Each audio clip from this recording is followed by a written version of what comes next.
Bonsoir à toutes et à tous et bienvenue aux 20h. Ouverture ce jour à Yaoundé de la session parlementaire du mois de mars.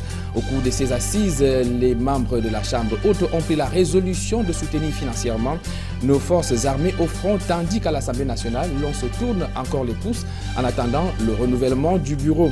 En santé, une bonne activité physique, la non-consommation d'alcool et de tabac peuvent nous garantir d'une bonne santé du rein.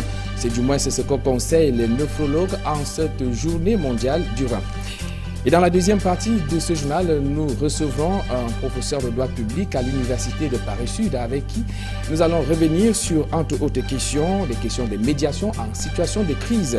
Le poids des mots peut-il avoir raison de la force des armes? Notre invité est experte en médiation. Ça sera dans la deuxième partie de ce journal. A tout de suite.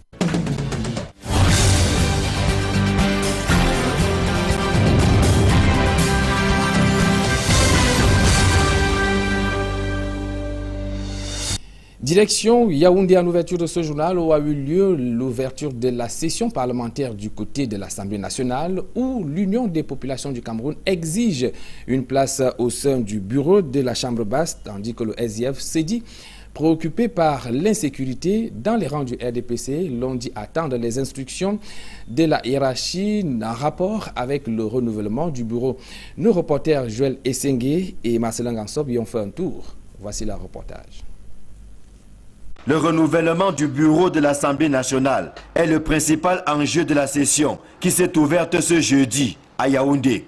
S'appuyant sur le règlement intérieur de la Chambre basse du Parlement, l'Union des populations du Cameroun veut intégrer le bureau qui est en préparation. Nous voulons tout simplement interpeller tous ceux qui sont chargés d'appliquer le règlement intérieur de l'Assemblée nationale, de prendre en considération l'article 17 du règlement intérieur de l'Assemblée nationale, alinéa 7, qui stipule que le bureau de l'Assemblée nationale doit avoir en son sein la configuration des partis politiques qui composent l'Assemblée nationale. Ce n'est donc pas une revendication, c'est donc un droit qui revient à l'Union des populations de Cameroun et nous ne voulons pas que, une fois de plus, que cela soit violé. Au RDPC, la tête est également dans la mise en place du bureau, mais avec moins de pression. Aucune surprise désagréable n'étant envisageable, même si l'on dit attendre les instructions de la haute hiérarchie du parti. Certainement d'ici la semaine prochaine, on va mettre sur pied un bureau et on peut soit reconduire les mêmes qui étaient là, soit introduire un nouveau dosage, n'est-ce pas, dans le bureau de l'Assemblée nationale. Cela relève de l'organisation politique interne de chaque formation politique. Nous allons certainement, au niveau de notre formation politique, nous retrouver d'ici sans doute la semaine prochaine pour voir comment ces choses-là vont être organisées. Le Social Democratic Front est plus préoccupé par le contexte d'insécurité dans lequel se tient cette session de mars. La menace Boko Haram fait perdre le sommeil. Vous savez que c'est un phénomène qui nous unit parce que personne n'est à l'abri. Donc je sais que ça va revenir pendant cette session à maintes reprises. Si ce n'est pas un texte à peut-être étudier, ça sera provoqué par les membres de la Chambre. Pour la législation, vous savez que nous ne pouvons pas dire d'avance ce que prépare le gouvernement, qui a d'ailleurs décidé de cacher toujours les projets de loi et les amener à la dernière minute. En ouvrant les travaux de cette première session de l'année 2015, le doyen d'âge, Eno Tandion, a salué la bravoure des forces de défense qui opposent une résistance farouche à Boko Haram. C'était également jour de rentrée du côté du Sénat où les membres de la Chambre haute ont pris la résolution de contribuer financièrement pour soutenir nos forces de défense actuellement au front à l'extrême nord du Cameroun contre la secte islamiste Boko Haram. Des travaux présidés par le président du Sénat, Marcel Nyat Ndifendi. Et sur cet engagement pris par les membres de la Chambre haute, je vous propose de suivre tour à tour Pierre Flambeau-Ngayap, il est sénateur UNDP, et Grégoire Mbamba, sénateur RDPC, au micro de notre reporter.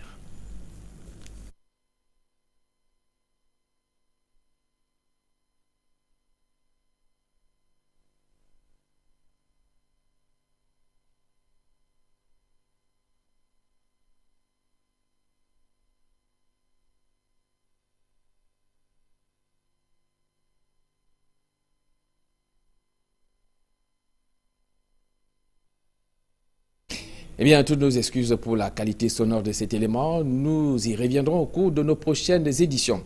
Et on reparle encore de cette polémique autour de la photo du président de la République rendant hommage aux soldats au front contre Boko Haram. Eh bien, d'après le ministre de la Communication, il s'agit d'un grossier montage photographique qui est l'œuvre d'un pirate informatique. Seulement, des interrogations persistent sur le piratage présumé ou avéré du site d'une institution aussi sensible que la présidence de la République.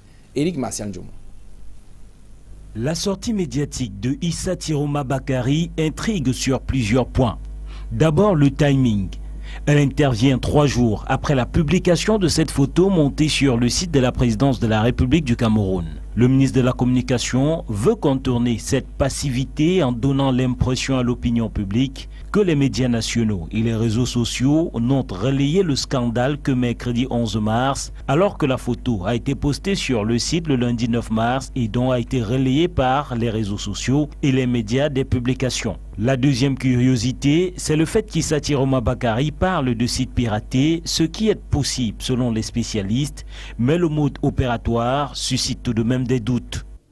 Pourquoi un hacker doit entrer dans le site et dans quelques minutes, il disparaît et il laisse le site en paix? Parce que la photo qui a été photoshopée, ça peut être une erreur. Parce que même moi-même, j'ai un site internet et j'ai eu des situations où j'ai publié les photos par erreur. Le processus de retrait de cette photo sur le site de la présidence de la République laisse pantois, trop rapide selon les spécialistes. C'est très difficile parce que le temps de recouvrement, c'était trop rapide. La photo montée est publiée le lundi 9 mars et essuie de nombreuses critiques. Le mardi 10 mars, c'est l'image du chef de l'État qui est enlevée de la photo, mais les cercueils recouverts de drapeaux sont maintenus. Quelques heures plus tard, le même mardi, l'image des cercueils est aussi enlevée du site, tout comme l'ensemble des écrits autour de cette fausse information. Une image qui semble loin d'être celle des pirates. Rappelons que le site internet de l'Assemblée nationale du Cameroun, piraté en 2014, n'a toujours pas été réhabilité. Si le piratage est une pratique connue et possible, des mécanismes de protection existent tout de même, surtout pour un site aussi stratégique que celui de la présidence de la République. La sécurité ne peut pas être assurée à 100%, mais il est possible de façon proactive. Issa Tiroma Bakari semble donc loin d'avoir fait toute la lumière sur cette affaire. Ce 12 mars est journée mondiale du rein. Et en cette circonstance, des spécialistes de la santé de cet organe prescrivent 8 règles d'or pour garder son rein en bon état. On note entre autres la non-consommation d'alcool ou de tabac ou encore la pratique régulière de l'activité physique. Des précisions dans ce reportage de Jean Djonimpek et Flore Tamko-Bensi. Un bout de tube est fixé sur une machine de contrôle appelée générateur de dialyse. C'est le dialyseur qui sert de rein artificiel pour des malades rénaux chroniques. Ils doivent y passer plusieurs heures, au moins 2 fois par semaine, afin que le rein artificiel filtre leur sang des déchets. Une contrainte sanitaire que des spécialistes de reins ne souhaitent à personne. Vivre au dépend d'une machine, c'est très difficile. Et même quand il y a les machines pour la dialyse, il y a beaucoup de contraintes qui peuvent avoir des incidents au cours d'une séance de dialyse. Ce qui fait que le cœur s'arrête brusquement à cause de peut-être une mauvaise manipulation de machines et consorts. Sans compter que toutes les statistiques du monde montrent que les insuffisants rénaux meurent plus vite que les gens qui ont les reins sains. Pour éviter de se retrouver au stade chronique de la maladie rénale, des spécialistes de la santé invitent les uns et les autres à respecter une certaine hygiène de vie. Nous avons 8 règles d'or pour préserver la fonction rénale. Première règle d'or, il faut mener une vie saine. Une vie saine en faisant des activités physiques. Deuxième règle d'or, il faut surveiller régulièrement sa glycémie. Troisième règle d'or, il faut surveiller régulièrement sa tension artérielle. Quatrième règle d'or, il faut manger sainement, éviter de prendre de poids, éviter l'obésité. Il faut se réhydrater correctement, boire de l'eau. L'eau est importante pour préserver les reins. Il faut éviter de fumer, éviter l'automédication, éviter de prendre les médicaments que vous achetez sans ordonnance. De cette manière, les risques d'affection peuvent être limités. Des reins atteints au premier stade aussi peuvent être sauvés. Mais à condition qu'on ait dépisté l'atteinte rénale à temps. Donc tout malade hypertendu, son médecin traitant doit toujours savoir comment se comportent ses reins. Ne serait-ce qu'en trempant une bandelle dans les urines. S'il trouve de l'albumine, il y a un problème. Les malades sidéens, par exemple, quand on leur fait le bilan de leur sida, il faut toujours faire la fonction rénale. Et même les gens qui ne sont pas malades, une personne obèse, fumeur, il faut qu'on vérifie ses reins. Le rein est un organe qui sert à produire l'urine et à éliminer les déchets qu'elle contient. Son affection crée un handicap chez l'être humain. En agriculture, la vitalité de la filière cacao-café est plombée par l'indisponibilité des plants. Il s'agit là d'un obstacle sur le long chemin de la relance de cette filière au Cameroun, comme on peut s'en rendre compte dans ce reportage de Joël Essengue et Marcelin Gansop. La filière cacao-café tourne en mode ralenti dans la région de l'Ouest Cameroun. C'est difficile de maîtriser les statistiques de production parce que multiples intervenants, multiples destinations de la production. En ce qui concerne le café arabica, il n'y a aucun problème. Nous avons les plants de café arabica disponibles. Mais en ce qui concerne les plants de robusta, comment dirais-je, les boutures racinées, il n'y en a pas. Les cabosses, il n'y en a pas. On crie tous les jours sur les toits, on n'a toujours pas de résultats. Une situation qui contraste avec la volonté gouvernementale de voir la production actuelle s'améliorer. Ce sont des objectifs fixés par le gouvernement. Il s'agit de 600 000 tonnes de cacao, 150 000 tonnes de café. En fait, tout est possible si les moyens pour y arriver sont donnés aux opérateurs, notamment aux producteurs dans les délais. Le Conseil interprofessionnel du cacao et du café voit mal comment la production envisagée d'ici 4 ans sera atteinte, alors même que les producteurs, qui constituent la principale force, sont abandonnés à eux-mêmes. Il nous faut beaucoup de plants. Vous savez, pour produire 600 000 tonnes de cacao en 2020, il aurait fallu qu'à partir de 2014, on produise de nos pépinières 50 millions de plants chaque année. Aujourd'hui, la réalité est qu'on est loin du compte, ce qui fait que si on n'accélère pas le processus, si on ne met pas des bouchées doubles pour produire plusieurs dizaines de millions de plants chaque année, on n'atteindra pas cet objectif, c'est clair. Mais tout n'est pas que sombre. En 2014, sous la houlette du CICC, beaucoup de pas ont été marqués dans le vaste champ de la relance de la filière cacao-café. Les organisations de producteurs s'organisent, et je me répète à dessein, de plus en plus, se structurent davantage pour vendre groupés et sont capables d'épargner et d'investir. Les jeunes, il y en a de plus en plus qui s'intéressent à la culture du cacao, du café.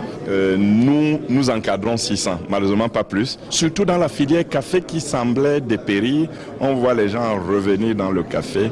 Des acquis à consolider, si tant est que le Cameroun ambitionne de reprendre la place qui était jadis la sienne. Disons à la suite de Marcelin Gansop que le cacao made in Cameroun est en quête de meilleure qualité pour être mieux vendu à l'extérieur. Et pour atteindre cet objectif, un comité national de cacao durable vient de voir le jour à Yaoundé. Ses membres ont d'ailleurs été installés ce jour. C'était en présence de nos reporters Emmanuel Diop et Yannick Mazoua. Cameroun, le cacao est le premier produit d'exportation après le pétrole. Il représente maintenant 25% de la valeur totale des exportations du pays. Notre cacao est très prisé de par sa qualité, de par sa couleur, de par son arôme. Il est très prisé et il est très recherché. Mais celui-ci souffre d'une quasi-absence de normes. Lorsque le cacao n'est pas normalisé, il se vend mal. Il se vend mal et il est victime de tous les consommateurs. C'est-à-dire le premier victime, c'est le cacaoculteur, le producteur. Au moment où il existe une multiplicité de normes dans les autres pays producteurs et consommateurs, il est nécessaire pour les pays producteurs d'avoir leurs normes pour ne pas être à la traînée des normes élaborées par les pays consommateurs. Ces normes vont conditionner l'accès au marché. Si nous ne faisons pas attention, on pourra produire du cacao de très bonne qualité, mais parce qu'on n'a pas respecté juste un critère, on vous dira « Ah, on n'achète plus chez vous ». La mise sur pied du Comité national du cacao durable va amener le Cameroun à avoir des critères normatifs identiques avec les autres pays producteurs. Donc il est très important qu'un comité comme celui-ci existe pour qu'il veille sur la qualité de notre cacao et la conséquence directe est le bon marché. Ce qui permettra au cacao camerounais de mieux se vendre à l'international parce que remplissant déjà la chaîne des exigences appropriées à l'exportation. Il n'y a pas que le cacao qui est en quête des lettres de noblesse. Au Cameroun, il faut dire que la filière café a encore du mal à imprimer ses marques dans le département du Mungo, région du littoral. Et ceci à cause de l'absence d'une usine à café, de la chute du prix de cette matière première ou encore de l'absence du financement. Voyons tout cela avec Cyrine Djemba et Nadine Yambo. La production du café peine à redécoller dans le département du Mungo. De nombreuses plantations ont été abandonnées. Des usines à café ont fermé leurs portes. Les seigneurs de la terre pointent du doigt la baisse du prix du café. Ici, quelques cultivateurs encore résistants sont obligés de parcourir des kilomètres pour traiter leur café à des prix exorbitants. On n'avait pas d'usine à café. Nous étions prêts à recourir à gauche et à droite pour traiter nos produits. Les corsaires venaient nous prendre en sac et nous tromper avec les gros sacs. Maintenant, nous décortiquons nos cafés, connaissant le prix du kilo avant de décortiquer. Pour redonner vie à la filière café dans le Mungo, les planteurs de la ville ont décidé de mettre sur pied une usine dotée de matériel adapté, ce qui permettrait d'améliorer la transformation du café sur place.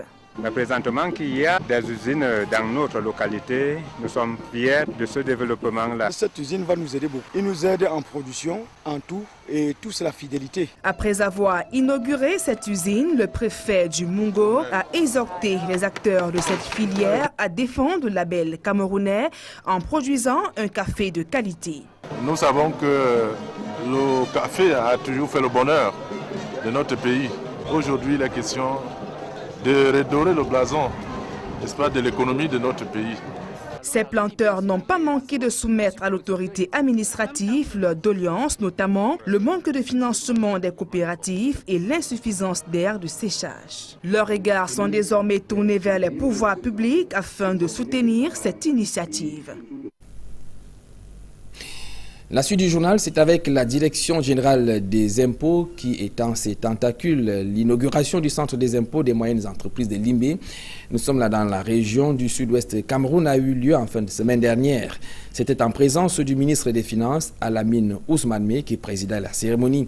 Créé le 24 janvier 2014, autant pour moi, le centre des impôts des moyennes entreprises de Limbé répond conformément à l'engagement du ministère des Finances de moderniser l'administration des impôts en faisant de la relation entre le contribuable et l'administration une relation de partenariat. Je propose à présent d'écouter le ministre des Finances, Alamine Ousmane Meh, et au micro d'Equinox Télévision. Il est question pour nous d'accompagner la création d'entreprises, d'accompagner l'acquittement des taxes et impôts dans le sens d'un partenariat gagnant-gagnant. Il est donc important que l'administration aille vers le contribuable, que l'administration offre ses services de conseil et d'accompagnement aux contribuables. Et pour ce qui est de 2015, vous savez que l'administration des impôts est chargée de mobiliser 1404 milliards de francs CFA. Et le Sud-Ouest a un potentiel important en matière de développement des entreprises. Le Sud-Ouest mérite que les dispositions, les conditions, le cadre pour accompagner le contribuable soient améliorés. Aujourd'hui, le personnel qui bénéficie dorénavant d'un cadre moderne, d'un cadre propice à l'activité, devra donner tout le maximum. Lutte contre le chômage ainsi que l'enrôlement des jeunes de l'extrême nord dans les rangs de la secte islamiste Boko Haram, eh bien, on vient de créer 2000 emplois dans un peu plus de 20 localités de cette partie du Cameroun. La première phase de ce projet a d'ailleurs vu la présence du ministre de l'économie, de la planification et de l'aménagement du territoire, Julingué et Amadou Daïrou. 385 jeunes repartis dans les communes de Mokolo, Mogodé, Mora, Kousseri et bien d'autres. Pendant 6 mois, ces jeunes s'attelleront à curer les carnivaux, l'embellissement des aires urbaines, le reboisement, bref, l'assainissement de la ville de Maroua, ainsi que les autres localités que compte la région de l'extrême nord. Période pendant laquelle il leur est donné la possibilité d'acquérir des compétences pour que le travail, qui est désormais le lien, se pérennise, pour que ces jeunes ne retrouvent jamais plus la situation de précarité. Les jeunes recrues gagneront 15 000 francs par semaine, soit 60 000 francs par mois. L'initiative du programme spécial pour l'emploi urbain dans cette région vise à réduire le chômage en milieu jeune et lutter contre l'enrôlement de la jeunesse par la secte Boko Haram. La signature d'accord est faite entre le ministère de l'économie, de la planification et de l'aménagement du territoire, le Fonds national de l'emploi et 7 communes de la région de l'extrême nord. Alors l'appel en direction de ces jeunes, c'est d'être assidu, d'être sérieux, d'être disciplinés, car les possibilités leur sont ainsi données, de s'autonomiser en générant pour eux-mêmes leur propre revenu. L'une des principales préoccupations de ces jeunes recrues est de savoir ce qu'ils deviendront après l'opération. À ce sujet, le directeur général du Fonds national de l'emploi annonce que chacun d'entre eux sera évalué dans son domaine de compétences et recevra une subvention pour son autonomisation. Obsèque de Françoise Foning, l'organisation se met progressivement en place. Il faut noter qu'un budget de 20 millions de francs CFA vient d'être voté par le conseil municipal de Douala 5e. Et l'on a d'ailleurs prévu une cérémonie d'adieu le 19 mars à l'esplanade de la dite mairie où nos reporters Séverin Tchouban et Flavien Valondongo y ont fait un tour ce jour. Ici, la mairie de Douala 5e. Le temps est clément, le personnel vague librement à ses occupations. Le deuxième adjoint maire ne chôme pas. Le temps est consacré aux préparatifs de la cérémonie d'adieu à Françoise Foning, prévue le 19 du mois en cours à l'esplanade de la mairie de Douala 5e. Alors vous me voyez là avec tous les collaborateurs autour de moi pour finir les dernières tâches attribuées aux collaborateurs. Nous, au niveau de la mairie, 4 sites ont été fixés par la hiérarchie. Au moment où nous prenons madame le maire, notre maire, la mairie a été désignée pour s'occuper exclusivement de tout ce qui se passera au niveau de la mairie et même à la résidence de madame le maire. Puisque au niveau de la mairie, il y aura une très grande cérémonie ici, jeudi le 19. Réuni quelques jours plus tôt en conseil extraordinaire, l'exécutif municipal de Douala 5e a voté un budget de 20 millions de francs CFA. Un argent encore à recouvrer pour l'organisation de la cérémonie d'hommage à celle que certains appelaient affectueusement la mère. Et viendront les autres sous-commissions telles que la santé, la sécurité et éventuellement tout ce qui va suivre. Surtout du collectif des artistes, les chorales qui veulent donner un caractère assez festif malgré la douleur, pour dire au revoir à leur manière à Madame Foning. Au domicile de la défunte à Bépanda, par ailleurs quartier général du RDPC de Vori-Est, c'est un véritable relooking. Coup de pinceau par-ci, parking rénové par-là, les travaux d'embellissement vont bon train pour un accueil de qualité, non seulement pour des invités, mais aussi pour la dépouille de celle-là qui a su marquer son passage sur Terre, selon des observateurs. Cette information à caractère publicitaire avant la deuxième partie de ce journal compte à rebours pour le grand gala du partage des perles de Frévis pour agrémenter la soirée prévue samedi prochain au Castel Hall, site à Douala. Plusieurs artistes de renom annoncés. Parmi les premiers à fouler le sol camerounais se trouve l'humoriste ivoirien, l'ambassadeur à Galawal. Retrouvons-le à sa descente d'avion à l'aéroport international de Douala dans ce reportage. La forte délégation de la Fondation Les Perles de Frévis, commise pour accueillir les premiers artistes invités au grand gala de partage du 14 mars, avait hâte de découvrir un passager à bord de ce vol en provenance d'Abidjan en Côte d'Ivoire. Il est un peu plus de 23h30 lorsque le Boeing 737 dévoile ses premiers passagers. Et le premier à sortir, un jeune homme svelte dépassant à peine le 1m60. Première vanne. C'est pas le mot, mais manque quoi. Voilà.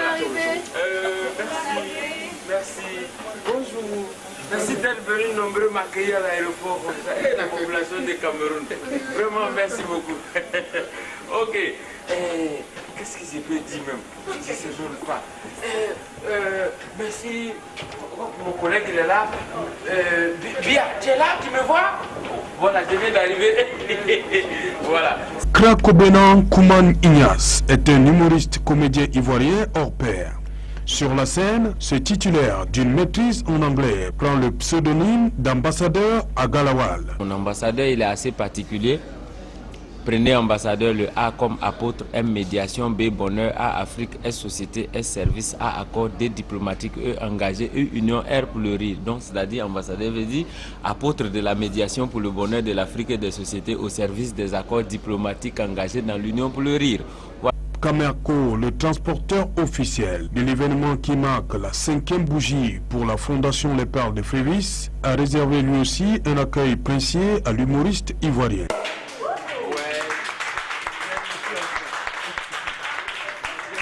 Un partenariat dont on se félicite du côté de l'Étoile du Cameroun. C'est un grand honneur parce que les galas des Perles de Frévis sont toujours des événements grandioses et prestigieux. Donc nous avons cette année conclu un partenariat qui certainement se poursuivra dans le temps. Et nous avons le privilège d'être le transporteur officiel de ce grand gala des roses. Dans le cadre de ce partenariat, Camerco aura à transporter toutes les personnalités, tous les artistes qui viennent de l'extérieur du pays. Aujourd'hui, nous accueillons l'humoriste qui vient de Côte d'Ivoire. Demain, nous allons continuer à accueillir des personnalités qui viendront de Paris et d'autres pays de la sous-région. Donc c'est vraiment un honneur pour nous. Toujours au service des nécessiteux, la Fondation Les Perles de Frévis tient à faire de cet autre rendez-vous un succès total. Pour la 5e édition du Grand Gala des Roses, des Perles de Frévis, nous avons mis le paquet pour ne pas faire dans la dentelle. L'objectif ici est de partager, de faire vivre un moment inoubliable. Alors je suis arrivée hier de Paris où j'assurais le relais protocolaire d'une partie de l'organisation du Grand Gala des Roses des Perles de Frévis. Tout est presque prêt, la fête commence à se dessiner, les invités commencent à arriver. D'ailleurs nous sommes ce soir à l'aéroport de Douala pour accueillir Agalawal, la première arrivée d'une série de nombreux artistes et invités de marque où il y aura notamment Ariel T du Gabon, Roy des États-Unis, C'est la vie et une grande surprise que nous aurons le plaisir de vous faire découvrir le 14 mars au Castel Hall. Roy Pace, arrivé quelques heures auparavant, veut faire découvrir aux invités du 14 mars l'immensité de son talent. Well, it's summertime and the living is easy. Fish are jumping and the cotton is high. Your dad is rich and your mama's good looking. So hush, little baby, don't you cry. Okay. L'artiste américain a déjà pris la pleine mesure de l'événement. Toute action en direction de l'enfance en difficulté reçoit son adhésion. I was invited by some friends to play at the foundation of la Fondation de Perles de Frévis. And I really j'aime bien ici, les gens ils sont fantastiques et je crois que la fondation c'est quelque chose qui est vraiment que je le porte dans le cœur ce qu'ils font. C'est noble et il faut qu'il y ait plus de choses comme ça dans le monde. Au lieu de juste détruire le monde. Il faut le reconstruire. Et commençons avec des enfants, c'est la meilleure façon parce que l'enfant c'est notre futur. Ils sont donc déjà là, Roy Pace et l'ambassadeur Agalawal. Il suffit tout simplement de demander le programme. Avec l'ambassadeur Agalawal, on te dira que dans tous les cas, il y a 2 cas. Ou bien tu es femme, ou bien tu es garçon. Si tu es femme, tu es sauvé. Garçon va payer maison, tu as donné un cadeau dedans. Mais si tu es garçon, là aussi il y a 2 cas. Ou bien tu es militaire, ou bien tu es civil. Bon bref, on te dira aussi que le président et le prisonnier, les deux ils sont même chose. Parce que quand le président passe, il y a gyrophare, il y a moutard et puis il y a cortège. Quand on voit les prisonniers, c'est la même chose. Il y a gyrophare, il y a moutard et puis il y a cortège. Rendez-vous est pris pour samedi 14 mars 2015 au Castel Hall de Douala. Et ce sera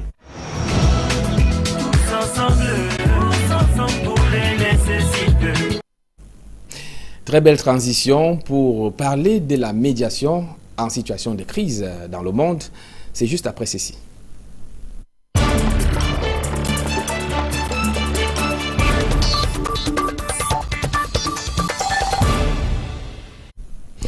Eh bien, face aux nombreux conflits que l'on note de par le monde, dans la plupart des conflits armés, la médiation se présente comme une alternative. Pour en parler, nous recevons le professeur de droit public à l'Université de Paris-Sud, Michel Guillaume Ofnoun. Bonsoir. Bonsoir, Étienne Pascal Azégué. Merci d'avoir répondu à cette invitation. Alors, vous êtes experte en médiation. Alors, le concept de médiation, est-ce qu'on peut avoir une idée de son évolution dans le temps? Est-ce qu'il est toujours le même depuis la nuit des temps jusqu'à ce jour? Non. Merci de me donner l'occasion d'en parler parce que nous ressentons pour beaucoup l'urgence de la médiation. Je parle de la médiation contemporaine, celle qui a surgi des sociétés civiles dans la fin des années 1970, dans les années 1980. Alors il ne s'agit pas du tout de la médiation telle qu'elle figurait dans le texte de la Convention de La Haye, où on voit qu'elle est tout à fait synonyme d'arbitrage ou bien de négociation. C'est vraiment une pratique sociale qui a surgi de la part de personnes extrêmement alarmées par le fait que dans la société, et j'utilise le terme global parce que ça peut être la petite société qui est la famille, la petite société qui est le grand ensemble dans lequel on vit, ou bien la société nationale, et puis vous m'invitez à en parler international, la difficulté à se comprendre. La difficulté, rien ne se fait sans dialogue, mais le dialogue est la chose du monde la plus difficile. Alors, au vu de toutes ces mutations connues dans le temps en ce qui concerne la médiation, mais on se rend compte que cela n'a pas du tout concouru à ce qu'on n'observe pas. C'est beaucoup plus de crises, beaucoup plus de discordes entre peuples, entre nations. Alors, est-ce que la médiation aurait échoué dans ses fonctions, dans ses missions? Non. D'abord, il y a deux choses à dire. La médiation n'est pas un produit miraculeux. S'il existait un produit miraculeux sur Terre, ça se saurait. L'histoire de l'humanité est jalonnée de conflits violents. Donc, premier élément de réponse, la médiation ne peut pas tout faire. Mais vous m'invitez plutôt à signaler que, au fond, la médiation, pour l'instant, elle n'est pas utilisée à son plein potentiel. La médiation a 4 fonctions. C'est créer le lien social ou le recréer. Et beaucoup de conflits, je pense en particulier aux banlieues françaises dans lesquelles, dans le cadre de mon institut de médiation, j'interviens, beaucoup de conflits viennent du fait que les gens n'arrivent pas à communiquer. Parce que dans nos sociétés, les paroles n'ont pas toutes le même statut. D'accord. Et puis, les 2 autres fonctions de la médiation, c'est de prévenir le conflit. Et quand il est arrivé, eh bien, la 4e fonction, c'est de contribuer à le régler, mais non pas par le haut, mais de permettre aux personnes qui sont prises dans ce conflit d'accoucher de leur solution et de se sortir par le haut. Alors d'accord, tel que vous l'expliquez, vous venez de faire allusion à la médiation vue dans les banlieues en France. Nous nous trouvons dans le contexte africain et plus particulièrement au Cameroun. Est-ce qu'il existe, la médiation se pratique de la même manière dans tous les contextes, dans toutes les sociétés? Oui. Absolument, parce que si on inflige à la médiation des différences importantes au fur et à mesure que la scène de la médiation s'élargit, il y aura bien un moment où ça ne sera plus la médiation.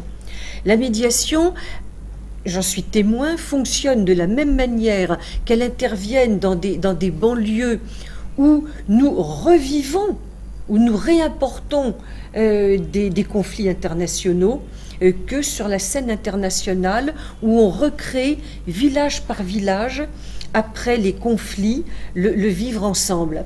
Cela a été expérimenté dans l'ex-Yougoslavie. Ça a été expérimenté, alors non pas dans un conflit international, mais tout aussi violent, un conflit intérieur, l'Afrique du Sud. et puis le Burundi. Alors moi, je vais vous ramener donc dans un contexte plus proche de nous. Il s'agit de la situation qui prévaut, j'espère que vous êtes au courant, au niveau de la frontière entre le Cameroun et le Nigeria, où l'armée camerounaise est impliquée dans une guerre. Alors, dans cette situation, comment s'imprègne la médiation? Comment ça se passe en pleine guerre?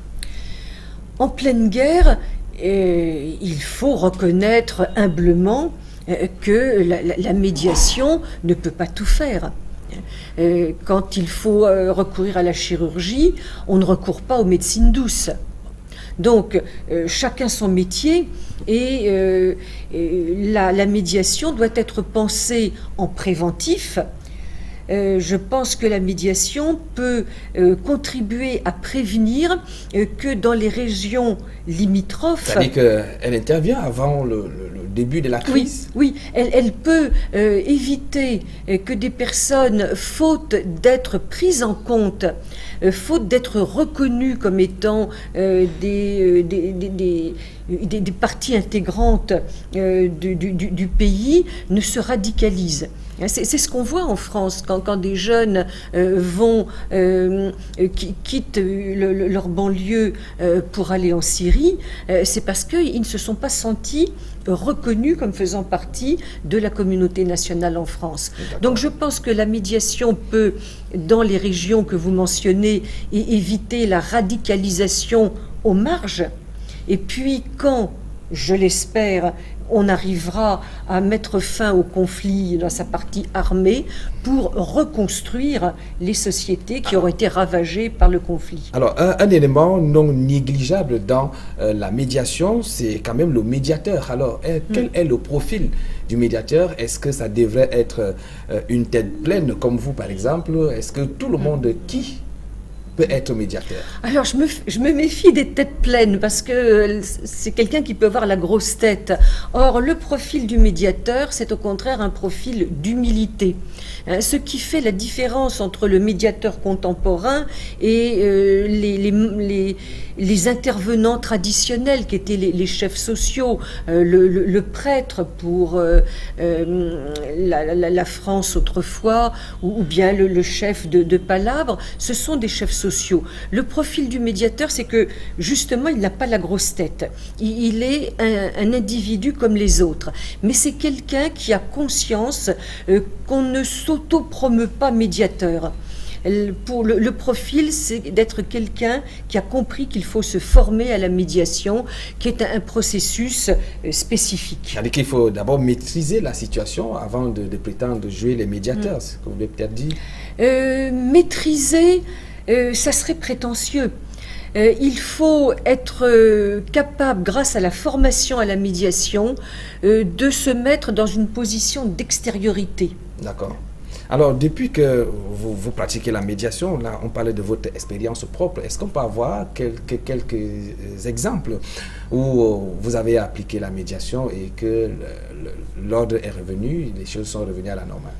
Oui, je suis compagne de route en France des adultes relais, qui ont commencé par être des femmes relais, c'est-à-dire des femmes issues de l'immigration, et qui se sont trouvées dans des grands ensembles. Des grands ensembles où étaient juxtaposées des populations qui quand même devaient cohabiter. Il ne s'agit pas d'être uniquement juxtaposées. Et les conflits commençaient. Et ces femmes se sont formées à la médiation. Et actuellement, on ressent un mieux vivre ensemble dans les banlieues où la médiation... Là, c'est au niveau de la France et nous allons sortir, professeur Michel Guillaume Ofnoun. Vous avez comme prétexte d'ambition de former les femmes à la République centrafricaine pour qu'elles puissent appliquer la médiation. Est-ce que vous êtes sûr que les contextes sont les mêmes? Oui, je pense qu'aujourd'hui, il y a un continuum entre les scènes de conflit. Alors actuellement, dans le cadre de mon institut, et on envisage un partenariat avec l'ISRED ici, nous envisageons de former ces fantassins de la construction de la paix que sont les médiateurs. Pourquoi le choix des femmes? Le choix des femmes, c'est parce que c'est elles qui peuvent mieux jouer le rôle de médiateur. Non, nous ne sommes pas loin de la journée des femmes, mais je ne prétends pas que les femmes soient supérieures aux hommes. C'est parce que c'est elles qui, finalement, sont très, très impliquées dans la vie au quotidien, et quand elle est minée par les conflits. Et elles sont le symbole de cette société civile qui décide de reprendre en main ce destin, de créer des faits accomplis de paix, que ce soit dans le quartier ou que ce soit dans un village qui est menacé par une radicalisation. D'ailleurs, c'est tout le bonheur que l'on peut souhaiter à ce que cette approche puisse ramener enfin la sérénité dans ces pays voisins au Cameroun, toujours en instabilité. Merci, professeur Michel Guillaume Ofnoum, professeur de droit public à l'Université de Paris-Sud, d'avoir répondu à cette invitation. Merci de m'avoir invité. Mesdames, Messieurs, c'est la fin de cette édition d'information. Merci d'avoir été en notre compagnie. Vous attendez, nous allons sortir ensemble, que je conclue d'abord le journal. D'accord, mesdames, Messieurs, donnons-nous rendez-vous demain lorsqu'il sera 20h. Bonne soirée à toutes et à tous.